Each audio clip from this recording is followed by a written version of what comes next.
बिस्मिल्लाहिर्रहमानिर्रहीम।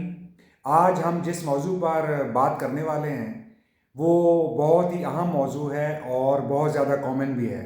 आपने देखा होगा कि इन मौसम सरमा में ब्लड प्रेशर बहुत ज़्यादा ज़रूर से ज़्यादा बढ़ रहा है। वो लोग जो शुरू से ब्लड प्रेशर के मरीज़ हैं लेकिन वो दवाई भी खा रहे हैं, उसके बावजूद भी ब्लड प्रेशर उनका कंट्रोल नहीं हो पा रहा। ब्लड प्रेशर, जिसको हम उर्दू में अफशार खून भी कहते हैं, वो एक ऐसी बीमारी है जो उम्र के साथ साथ लोगों को लाहक होती है। वैसे तो किसी उम्र में भी ब्लड प्रेशर का मर्ज़ हो सकता है, लेकिन आम तौर पे हमने देखा होगा कि 40 साल से ऊपर लोग जो हैं वो ब्लड प्रेशर में मुब्तला होते हैं और उनको मुस्तकिल दवाई लेनी पड़ती है। इसकी बहुत सारी वजूहात हैं। जो सबसे कॉमन वजह है वो तो ये है कि मुस्तकिल तौर पे एज के साथ साथ जो हमारी खून की शरीयानें हैं उनके अंदर एक तब्दीली वाक़ई होती है जिसको बुढ़ापा कहते हैं। तो फिर जो खून है उसका गुजरना मुश्किल हो जाता है। पंपिंग जो पावर है वो खून के लिए पंपिंग पावर है वो दिल को बढ़ानी पड़ती है, जिससे हमें एक मर्ज़ लाग होता है जिसको हम कहते हैं कि हाई ब्लड प्रेशर। डॉक्टरी की ज़बान में हम उसको कहते हैं हाइपरटेंशन। आम लोग उसको बीपी के नाम से जानते हैं। तो इसके बारे में कुछ बहुत सारी गलत तोहमात भी हैं। कुछ लोग कहते हैं जी कि एज के साथ साथ जैसे जैसे उम्र बढ़ती है जो नॉर्मल ब्लड प्रेशर है वो आम बंदे का ज़्यादा होता जाता है। जो यंग लोग होते हैं उनका 120/80 होता है। जैसे जैसे उम्र बढ़ती है उस तरह बंदे का ब्लड प्रेशर भी बढ़ता है। ऐसी कोई बात नहीं है। जो नॉर्मल लिमिट है ब्लड प्रेशर की, एक नॉर्मल बंदे की, एक सेहतमंद बंदे की, वो ऊपर वाला 119 है, 119, और नीचे वाला 79 है। और जब भी ये 120/80 आता है या 120/80 का हिस्सा टच होता है या ऐसे ऊपर जाता है तो फिर हम इसकी ग्रेडिंग शुरू कर देते हैं कि ब्लड प्रेशर का जो मर्ज़ है उसके 3-4 ग्रेड्स हैं कि हाइपरटेंशन 1, 2, 3, और उसी हिसाब से उसकी मैनेजमेंट है।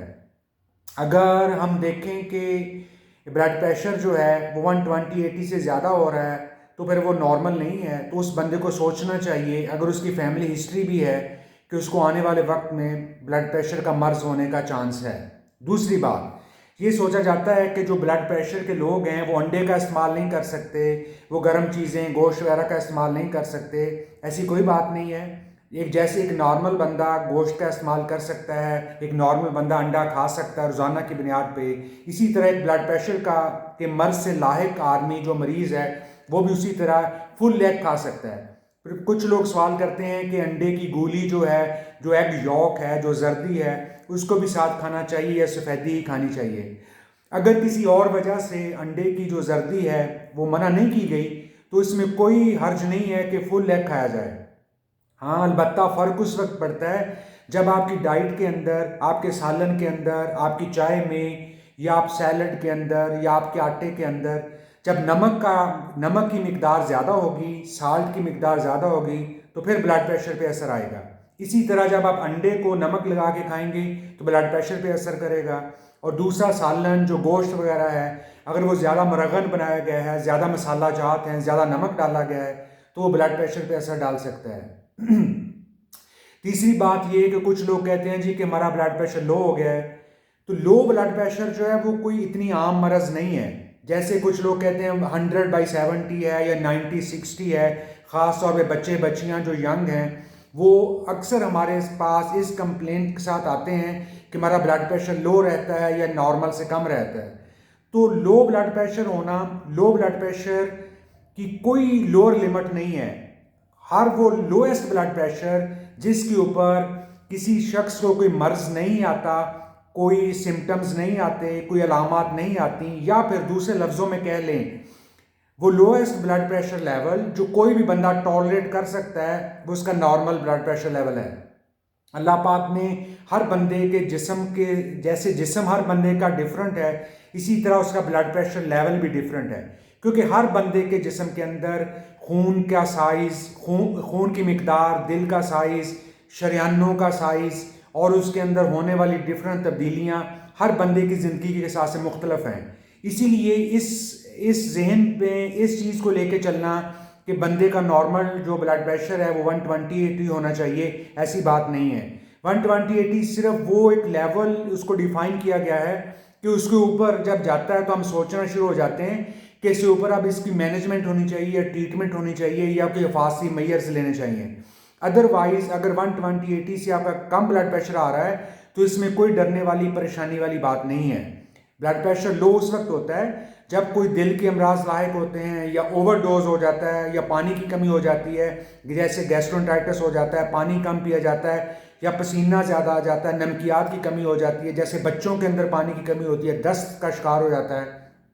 फिर जो है वो बीपी लो होने का मर्ज है, फिर उसकी ट्रीटमेंट वक्ती तौर पे होती है।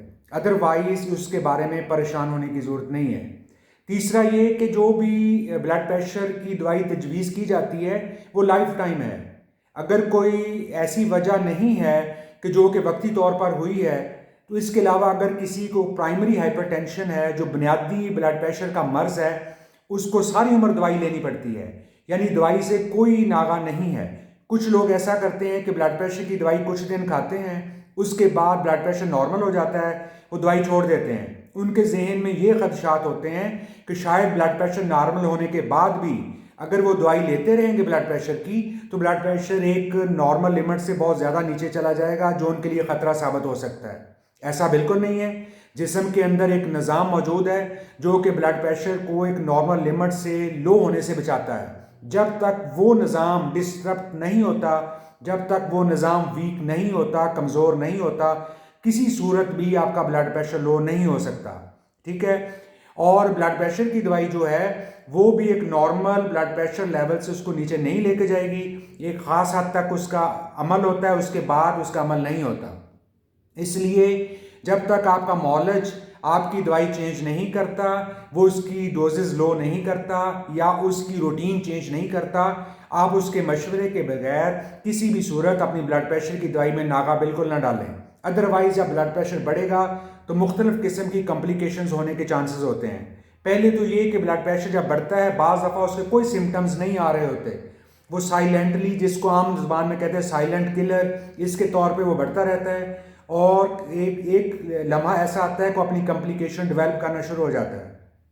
सबसे कॉमन जो हैं वो तो दिल के अमराज हैं, इसके बढ़ने से लाभ हो सकते हैं। दिमागी अमराज हैं जैसे फालज है, झटका लग सकता है। फिर आंखों की बिनाई, जब ज़्यादा लंबा अरसा तक ब्लड प्रेशर आपका बढ़ा रहता है तो आंखों की बिनाई इससे कम होती है। फिर ये गुर्दों पे असर करता है, गुर्दे हैं वीक होना शुरू हो जाते हैं, जिससे यूरिया क्रिएटिनिन लेवल बंदे का जो है वो बढ़ना शुरू हो जाता है। ये है आम कॉम्प्लिकेशंस जो आम जिंदगी में आप लोग भी देखते होंगे कि जो लोग ब्लड प्रेशर के मरीज़ थे एट दी एंड उनको इन चीज़ से दो चार होना पड़ा। दूसरा बात, इससे आप बच कैसे सकते हैं, जो कि एक कंजेनिटल डिजीज़ है। अगर मौरूसी तौर पे आपके अंदर आ रही है तो इसको आप कुछ हद तक प्रिवेंट कर सकते हैं, लेकिन ज़िंदगी के किसी एक ख़ास हिस्से पे आके आप इसका शिकार हो सकते हैं। इससे अब प्रिवेंशन क्या है, लो साल्ट डाइट लेनी चाहिए। ऐसे सालन, ऐसा खाना, ऐसी डाइट लें जिसमें आपका नमक कम हो, मसाला जात कम हो। आप सब्जियों को तरजीह दें, गोश्त भी ज़रूर खाएं, उसको आप ग्रिल करें या उसमें ऑयल चिकनाइयाँ कम इस्तेमाल करें। फिर आप फ्रूट्स को तरजीह दें, पानी का इस्तेमाल ज़्यादा करें, अपना वज़न कंट्रोल रखें, वज़न को ना बढ़ने दें। कोलेस्ट्रॉल लेवल को बाकायदगी से साल में 2 बार ज़रूर चेक करें, वो नॉर्मल रहना चाहिए। यूरिक एसिड लेवल आपका नॉर्मल रहना चाहिए। पेशाब को देखते रहें, पेशाब का टेस्ट ज़रूर करवाते रहें कि उसके अंदर प्रोटीन तो नहीं आ रही, जो इस चीज़ को ज़ाहिर करेगी कि ये अगर आप ब्लड प्रेशर के मरीज़ हैं तो वो आपके गुर्दों को वीक कर रही है। फिर इसके साथ आपको सैर करनी चाहिए, पैदल चलना चाहिए। पैदल चलने से, वॉक करने से, रनिंग करने से, जॉगिंग करने से 10 से 20 पॉइंट तक आपका ब्लड प्रेशर लो रहेगा। जो लोग ब्लड प्रेशर के मरीज़ हैं उनके लिए भी पैदल चलना बहुत कारआमद है, और जो अभी मरीज़ नहीं हैं, नॉर्मल लोग हैं, उनको भी अपनी ज़िंदगी में डेली रूटीन में 35 मिनट वॉक करनी चाहिए हफ्ते में 5 दिन। और इसके लिए टेस्ट कौन कौन से हो सकते हैं, रूटीन टेस्ट हैं। शुगर लेवल देखना चाहिए क्योंकि शुगर और ब्लड प्रेशर दोनों का बड़ा चोली दामन का साथ है। कोलेस्ट्रॉल देखना चाहिए, ट्राइग्लिसराइड्स जो हमारे माशरे में बहुत ज़्यादा बढ़ते हैं वो देखने चाहिए। फिर उसके बाद गुर्दों के टेस्ट होने चाहिए, लिवर टेस्ट होने चाहिए। फिर इसके बाद अगर डॉक्टर आपका मालज कोई स्पेसिफिक टेस्ट इसकी वजह जानने के लिए करवाता है वो करवाना चाहिए। अल्ट्रासाउंड है इसमें। फिर इसकी कॉम्प्लिकेशंस को देखने के लिए आंखों का जो पीछे वाला पर्दा है उसका जो आई सर्जन मुआयना करता है वो है। फिर इसके बाद चेस्ट एक्सरे है, ईसीजी है, एको है। अगर उसको लग रहा है कि दिल पे कोई इसका इफेक्ट आ रहा है तो वो उसको करवाया जा सकता है। तो लुब्बे लबाब यही है कि ब्लड प्रेशर भी शुगर की तरह एक कॉमन डिजीज़ हमारे माशरे में बन चुकी है। इसका हमारी मारूसियत के साथ ताल्लुक़ है, डाइट के साथ ताल्लुक़ है, लाइफस्टाइल के साथ ताल्लुक़ है। और कुछ अद्वियात ऐसी हो सकती हैं जिसमें सोडियम वगैरह ज़्यादा हो, वो वक्ती तौर पे ब्लड प्रेशर बढ़ा सकती हैं, लेकिन वो मुस्तकिल तौर पे ब्लड प्रेशर के लिए वो ब्लड प्रेशर का मर्ज़ पैदा नहीं कर सकती। मल्टी फैक्टोरल इसके जो वजूहात हैं और इसकी मल्टीपल कॉम्प्लिकेशंस हैं। लेकिन लुब्बे लबाब यही है कि आप सादा ज़िंदगी गुजारिए, कंफर्ट जोन से बाहर आइए, अपना वज़न कंट्रोल रखिए, वॉक करिए, नेचुरल अच्छी ऑर्गेनिक डाइट खाइए, मरगन प्रोसेस्ड फूड से बचिए। जो हमारे केंड मशरूबात होते हैं जैसे कोल्ड ड्रिंक्स वगैरह हैं या मसनूई जूसेस हैं, उनसे बचिए। वही पुरानी चीज़ें, दूध पे आइए, लस्सी पे आइए। अगर आप मशरूबा लेना चाहते हैं, आप फ्रेश जूसेस ले सकते हैं, आप शिकंजबीन वगैरह का इस्तेमाल कर सकते हैं।